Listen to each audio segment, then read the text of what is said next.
All right, so let's do a little bit of review. And rather than doing the whole thing, I'm only doing half of the thing. See, there's the primary and secondary, middle, and passives. I'm just assuming you've got the actives down, right? We've done OSA a bajillion times now. Now, the primary, middle, passive, right, begins with what? My. Psi. Tai. Metha. Sthe. Untai. Very good. Untai. All right, and then we learned a couple weeks back the secondary, and they were what? Main. Saw. Ta.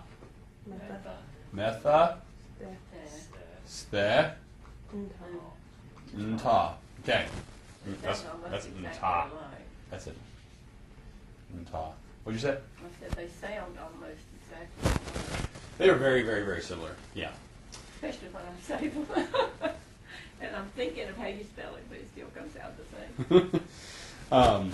Let's do a little bit of morphological review as well. All right. So, if you were to see a sigma in a verb, what are you going to think? Future. So, what do we call this? The future time morpheme. Okay. We're kind of, this is like the last lesson that we're systematizing essentially the indicative mood, because next chapter we just review it. All right, so if you see an epsilon that is prefixed, what is that called? The past time morpheme. If we were to see a saw up here, what do we call that? The aoristic aspect morpheme. Good. Okay. How about a ka? What is that called? Perfective, right? Aspect morpheme.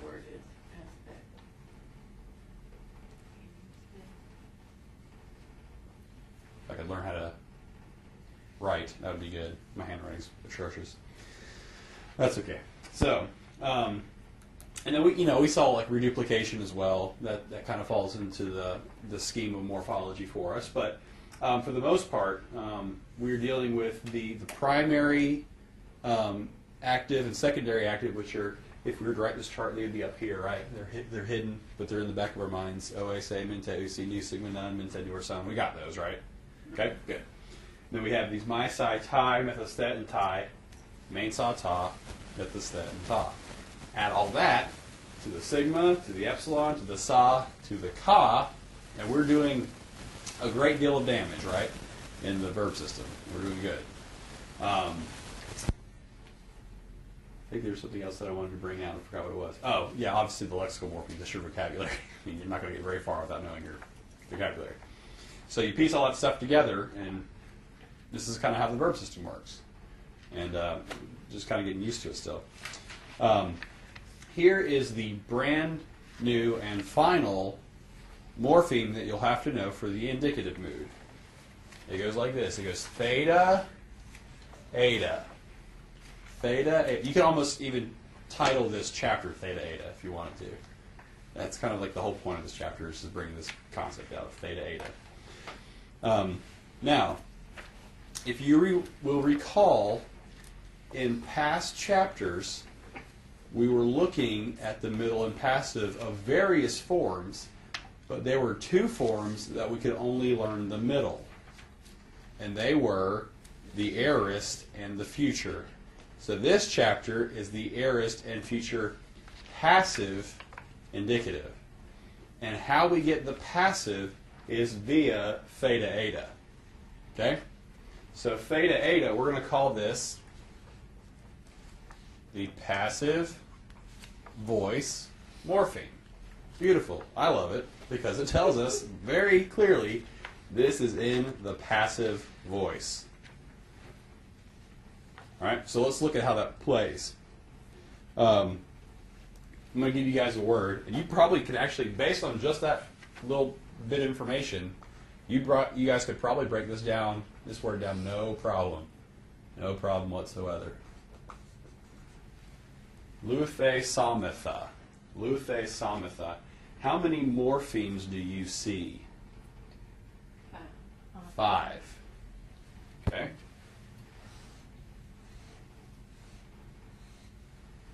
Do you see them? Okay. Lu is our what morpheme? Lexical. Oh, that word.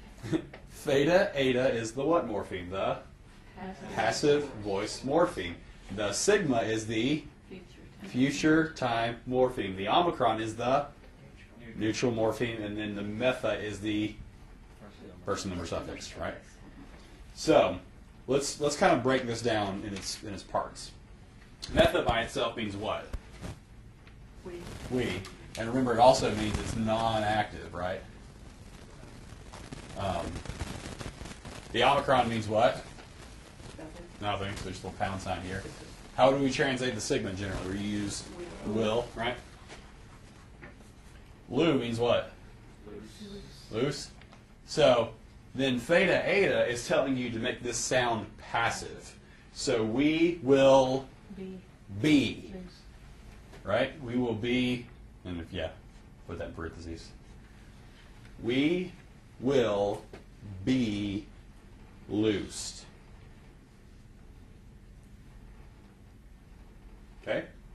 Any questions about that? So basically, you essentially stick the theta eta in there, and it's, bam, you got it passive. If it was lusamitha, that can only be middle, right? That plays back into those chapters when we looked at future middle. Right. If the theta eta is not there, you just have lusamitha, your only option is the middle voice. But with the theta eta there, it is telling you quite clearly this is passive. So the theta eta tells you it's passive, but there are other ways it can be passive without a theta eta in it if it's not future and... If it's not future or aorist. Or aorist. Yes. Okay. Yes. Just be sure I had that right. You're right. Good question. All right. Now let's also look at this verb.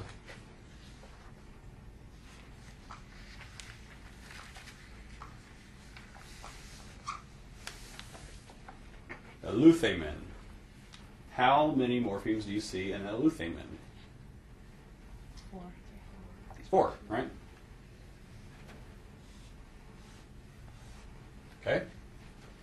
All right, so now name them for me from left to right. Go. Past time morpheme, lexical morpheme, passive voice morpheme, and person number suffix. So men means what? We. Lu means what? The epsilon tells us this is in the past time, right? Theta eta has this sense of passiveness. Now here's the trick. Here's what's tricky about this one. This is the aorist. This is what we're learning today as well. So this is the future, and that's clear. This is the aorist form of this. When we translated the imperfect as a passive, we would say we were being loosed, right? So now we're trying to think of, all right, how do we make that an aorist? We were being loosed. That's imperfect. How to make that sound like an aorist? We have been loose.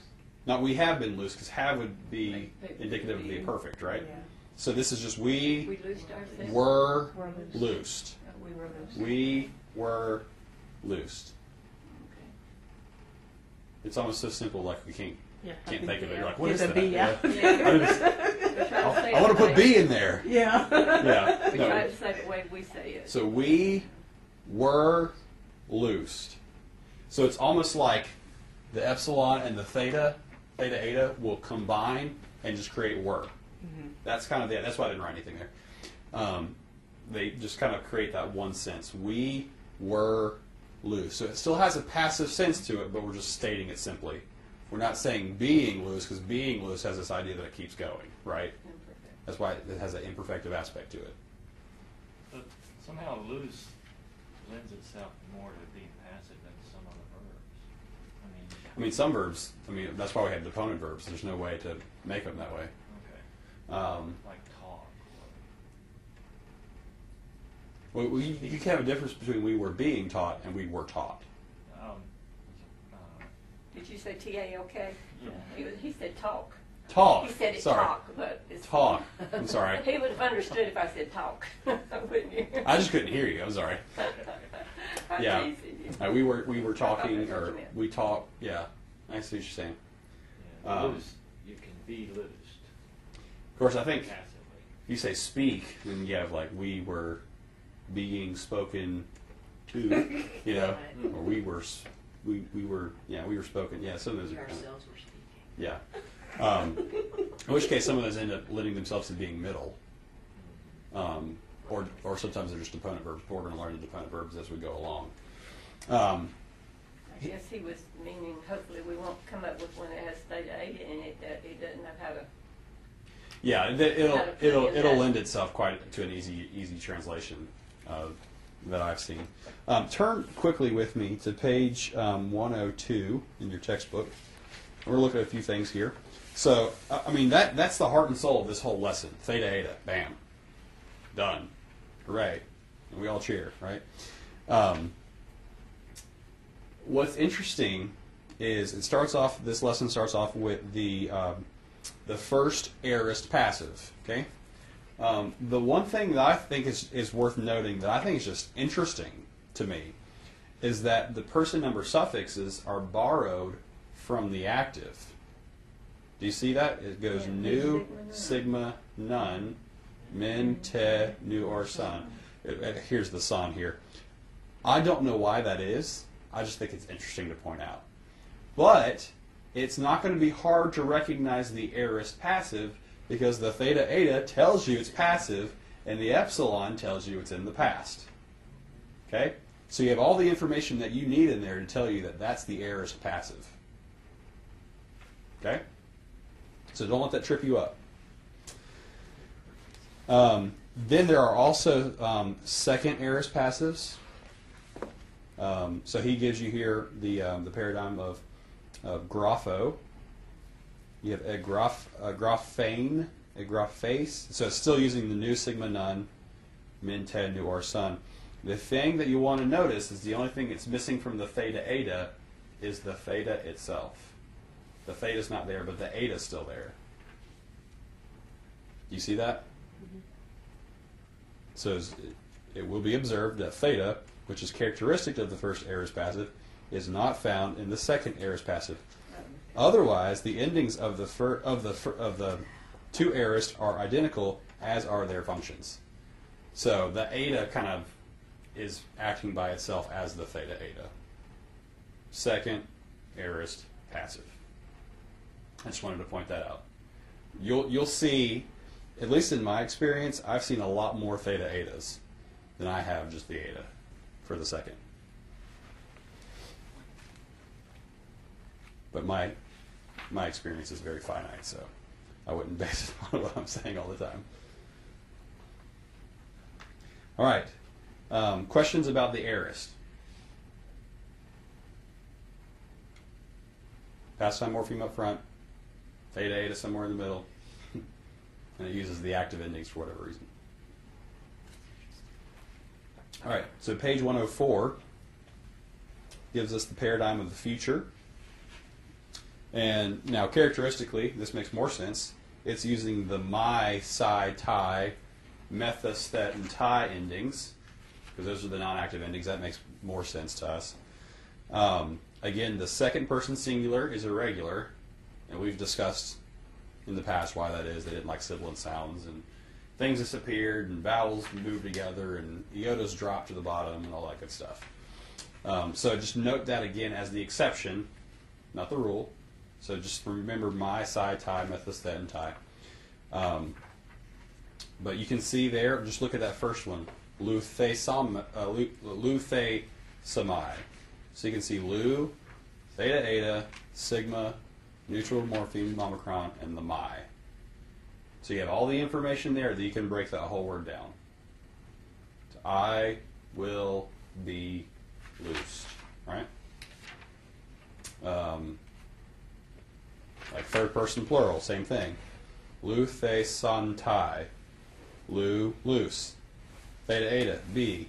Sigma, will, and tai, they. They will be loose. All the information is in the verb itself that you need.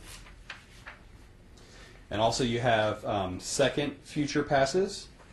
Same concept as the second aorist. The theta's not there, but the eta still is. So look at graphesomai. Graphesomai. So graph is your lexical morpheme. A is your passive voice. Sigma, future time. And of course omicron neutral and the my first number suffix. Again, all the information you need is there, but because it's the second, not the first, it's a little bit more hidden. That's when we just need to drink our coffee and perk up and pay attention, right? So, just letting you know that that's what's going on. Again, second person singular is also irregular. And as always, he's giving you, as always, I'm asking you guys to kind of read these chapters after the fact of going through the broad strokes, so you can kind of get the finer details. So there's amalgamation taking place a little bit here too, in certain forms. So just pay attention to that. He gives you a whole chart of things to look for. But let me look at my notes here. Okay, let's do this real quick. I'm going to write down a few words on the board, and everybody just take a few minutes by yourself and just see through morphology if you can figure out the meanings of each word, and then we'll come back together and discuss what those are. So I'm going to write them on the board real quick. Here in the middle.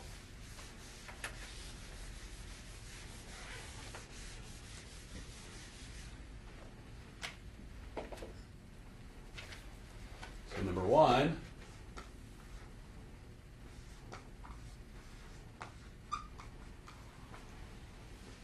Number 2. Number 3.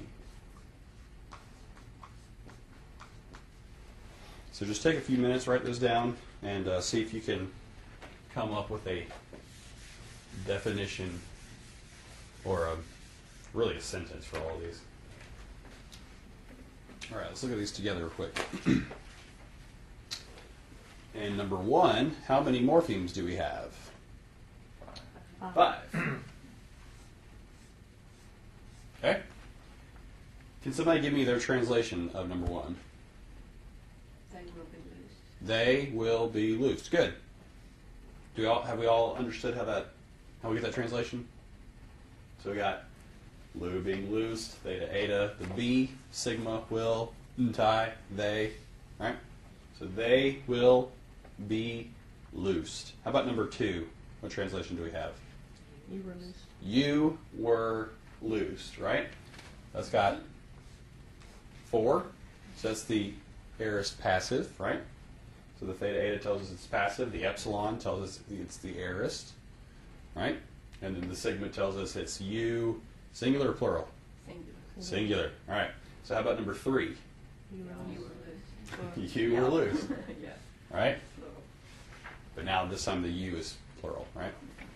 Yous guys were loosed. Okay. So that's, this is an easy chapter in terms of like capping off the indicative mood, I think. And then next lesson, I think we'll dig a little deeper into just review of the indicative mood, but then we're going to kind of go right back into learning new stuff in chapter 17. So we'll be doing 2 chapters next week, by the way.